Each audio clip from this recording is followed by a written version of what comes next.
Hi, and welcome to another episode of Cruising in the Kitchen. Today we're going to make falafel, and I think it's a very easy thing to do at home. I did some research on it, and there's a lot of flexibility on how you can make it. You can add your own flavorings here and there, so it's not some sort of strict thing that you have to only do this and only do that. So there's makes it a lot easier and a lot more fun to make. And this recipe is all about the chickpeas, and this is what dried chickpeas looks like when you buy them in the store. In this recipe, we soak these overnight for at least 12 hours, 24 hours, and they turn into this. For this particular recipe, you don't want to use a canned chickpea. You can use canned chickpeas to make falafels, but this particular recipe is based off of starting out with a dry one. So that's what you see after 24 hours. You see a nice plump chickpea. You can start out with fava beans too. It's traditionally either chickpeas or fava beans. I usually make them with the chickpeas. So these have been sitting for an hour. You just want to cover them. 24 hours. You just want to cover them, put them in the fridge or in a dark, cool place. I'm going to drain them, and then we're going to let them dry for a second on the paper towel, get the extra moisture out, and we'll make the rest of this.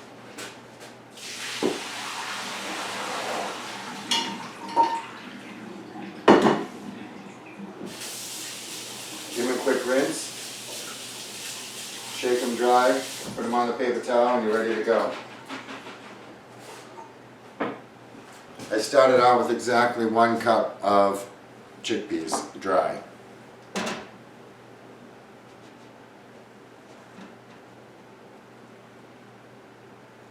And you just want to try to get the moisture out of them. So I just put them on a paper towel, flip them around, dry them off just a little bit. They don't have to be super dry. You just want to get the majority of the moisture off. Because the whole deal with the moisture comes to play when you make the mixture, and you have to bind this mixture a little bit. So the more water in the mixture, the more binding you'll have. And you want to use as least binder as possible so you get the lightest, fluffiest falafel as possible. We'll come back when this is dry.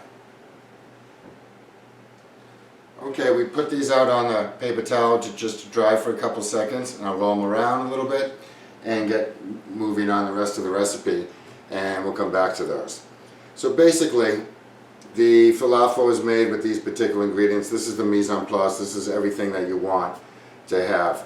We're going to serve it with a tahini sauce, and we'll start with that first. This is 1/3 of a cup of tahini, and this is 1/3 of a cup of lemon juice, and this is some water. And basically that's all the tahini sauce is roughly equal parts of these 3 things. You flavor this with salt and pepper or herbs afterwards, but basically it's a nice drizzle to put on top of the falafel. And I've read enough recipes to know that, like a lot of people put there's that white yogurt sauce called tzatziki, and it's a garlic yogurt sauce, which is very good. Or you put tahini sauce on a falafel. There are some recipes where I've seen regular tahini sauce mixed in with some plain yogurt to kind of combine the 2 ideas. In this case, we're just going to make plain tahini sauce, but if you want to throw a couple dollops of non-fat yogurt in this, you can kind of make it a little more creamy and stretch it out. It's kind of like, it gives you some choice on that. So let's just mix the tahini sauce, and we'll set it aside and get going on making the falafel. So this is all you do. You get your tahini out, and you're going to use the water just to thin it out a little bit. Drops.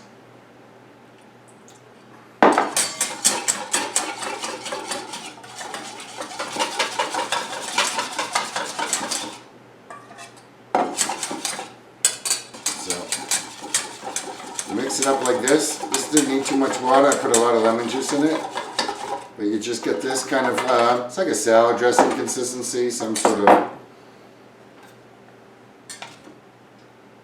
something like that. That's a little thick, so I could add just another drop of water. The water's there, it thickens up over time. The water's there just to thin it out a hair. And put a little bit in at a time because the tahini will eventually kind of absorbs it. But basically, that's tahini sauce.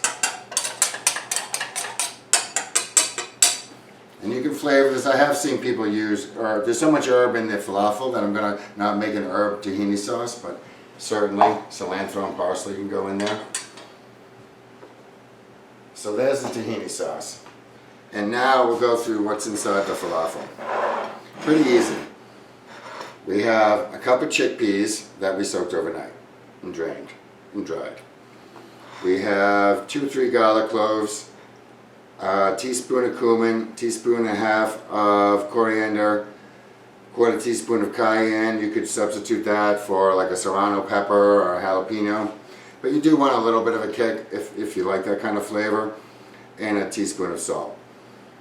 This is 2 tablespoons of baking powder, and that's to keep the falafels light and fluffy. Half an onion, roughly diced, because we're going to chop it all up here. We don't need anything fancy. This is the flour that we're going to use as a binder. 2 to 4 tablespoons. I'm going to use it slowly to see how much we need. I'm actually not going to dump it all in. And right here we have roughly 3/4 of a cup of chopped cilantro and chopped parsley. I didn't chop this because I'm going to let the machine do that.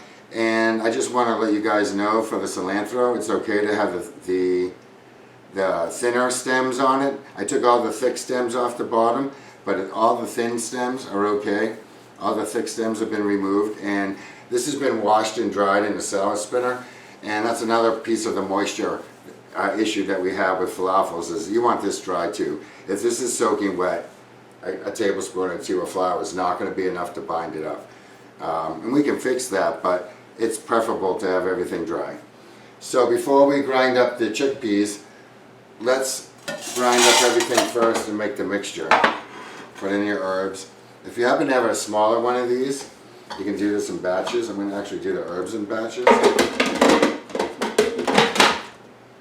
because mine isn't even that big. Just to knock it down a little bit. We want this very fine, or certainly we want to start out with a chopped mixture before we add the chickpeas.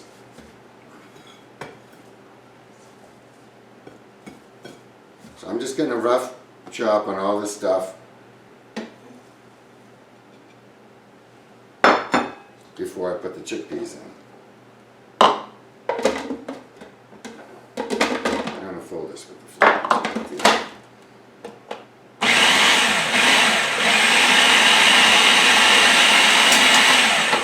Stir it around.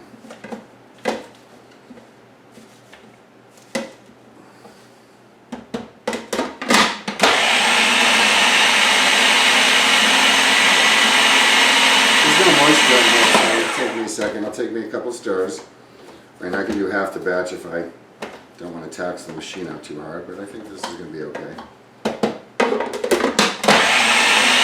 It's a lot of herbs. It's basically a full bunch of parsley and a full bunch of cilantro you buy at the store. And see how this looks. The cilantro and the parsley, the coriander, cayenne, and cumin is pretty much the flavors that you need to create the falafel, the generic falafel flavor. So that's looking very good. Let's add our chickpeas to the mixture.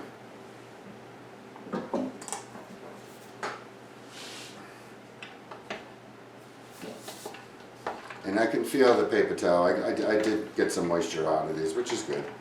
Like I said, the more moisture that's in these, the more binder you'll need to get it to form a ball later.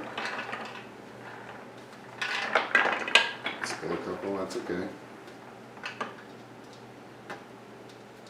1 cup dry makes 4 to 5 wet, roughly.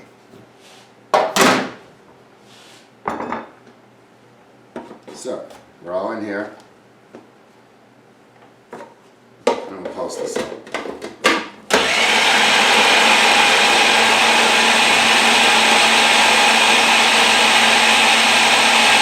Like I said, there's a lot of different ways to make falafel.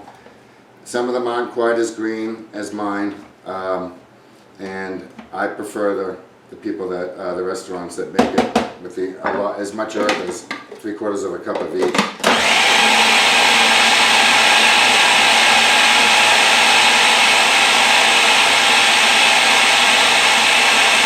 You want this to come out the size of like couscous, not quite powder of any kind, but certainly not, it was a little chunky before. This particular machine is small and not super powerful.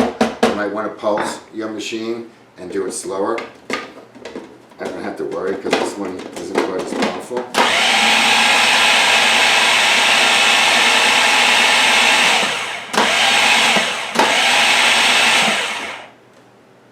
Just about there.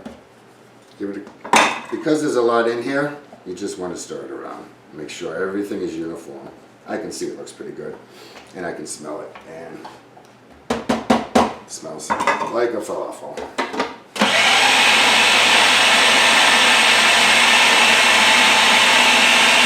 A bigger, more powerful machine, you could just pulse it. So, let's get it out of the machine. See what we got. And this is where the baking soda goes in, and we'll start putting in the flour. At least, you know, half a tablespoon at a time to see how much we need.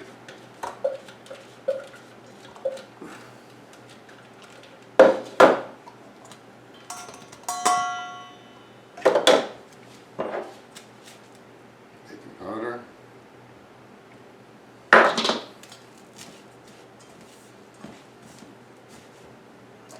Shaking some flour,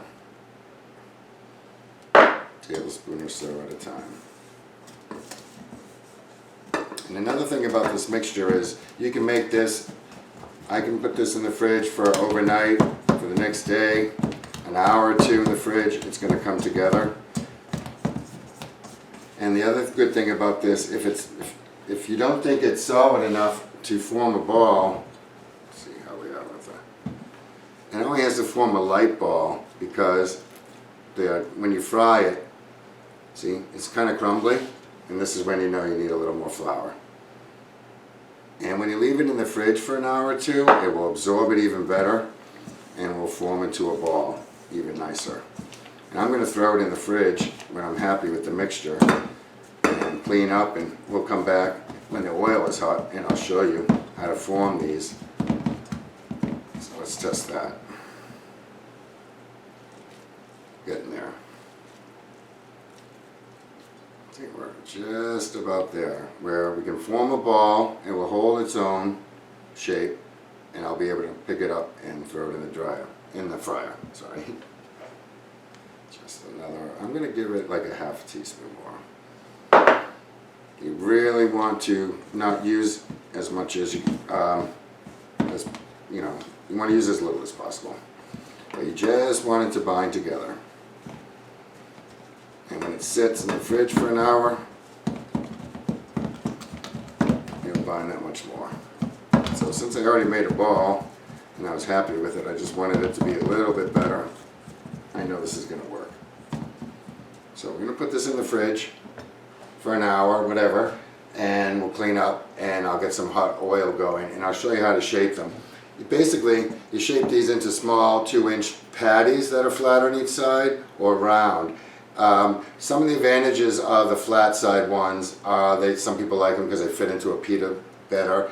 And the other option with this flatter ones is that you can paint olive oil on top of them and bake them at like 375 if you don't want to deep fry them.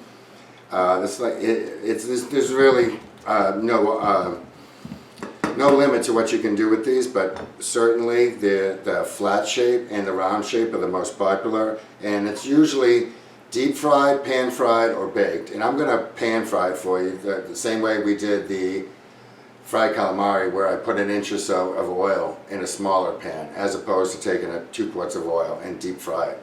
I think it's a lot easier and uses less oil, smaller, you know, I'm only making a small batch at a time, and it's easier. So I'm going to put this in the fridge. We'll come back and when it's chilled for an hour or so, and we clean up, and we will fry up a couple and show you what they look like, and we'll serve it with the tahini sauce.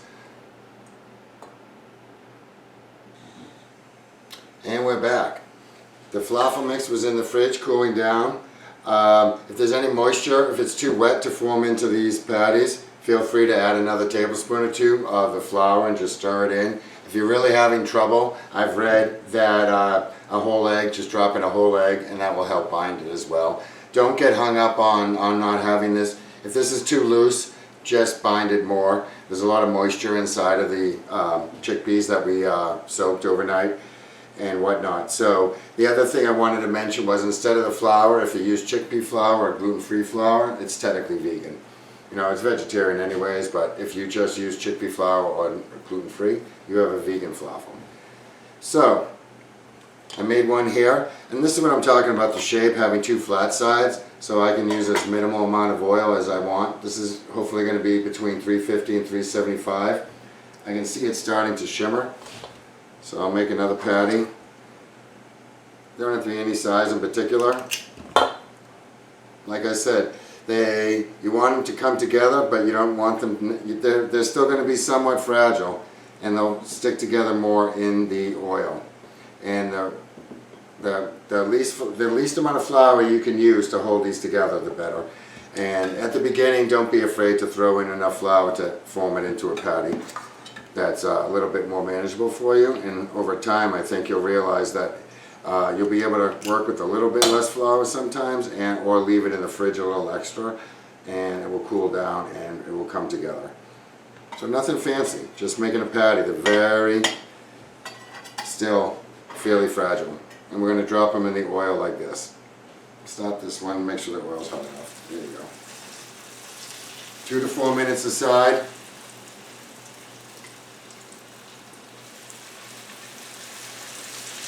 Don't be afraid if it crumbles a second. Not the worst.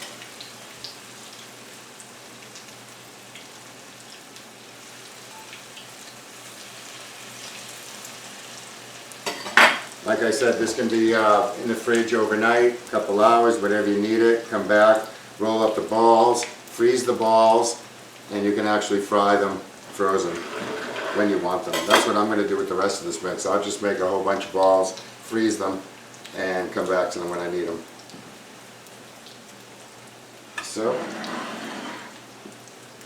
just like the fried calamari, you want to see the activity in the pan, the bubbles, whatnot. You don't want to touch them until they're mostly brown on one side. That way the whole thing will stick together. And these will be very light and fluffy because you know, the baking powder helps out, and we were really gentle with the mixture.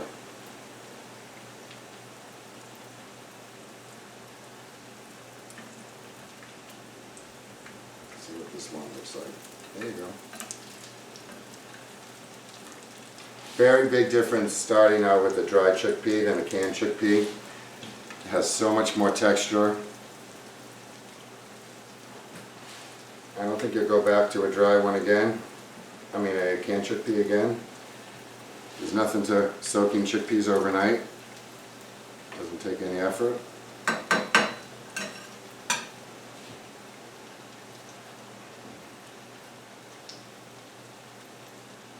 And I'll put them on, when they're done, I'll let them sit here for a few seconds on the plate to drain, and then I'll take a regular plate and we'll serve them with a drizzle of the tahini sauce.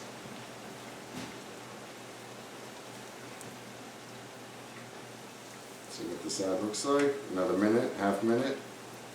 You do want to watch them. You don't want them burned. So I'm going to say 2 to 4 minutes on each side still.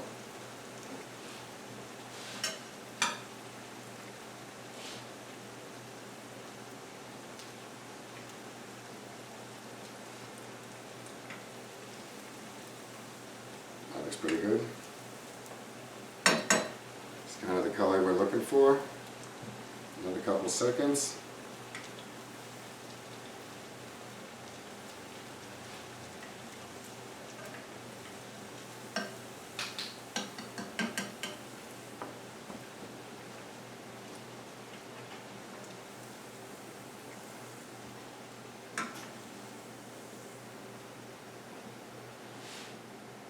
Okay, we're going to let those cool for a second.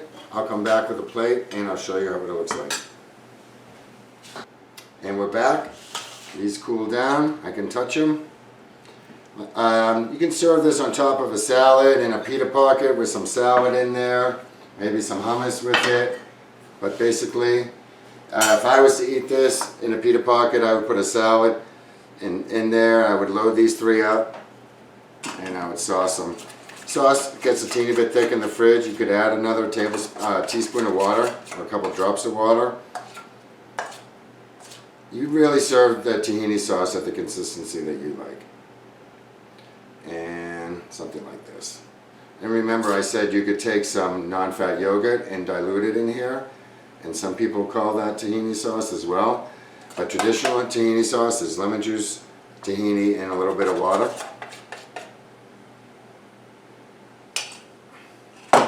Falafel. And if we break one open, you'll see the green inside.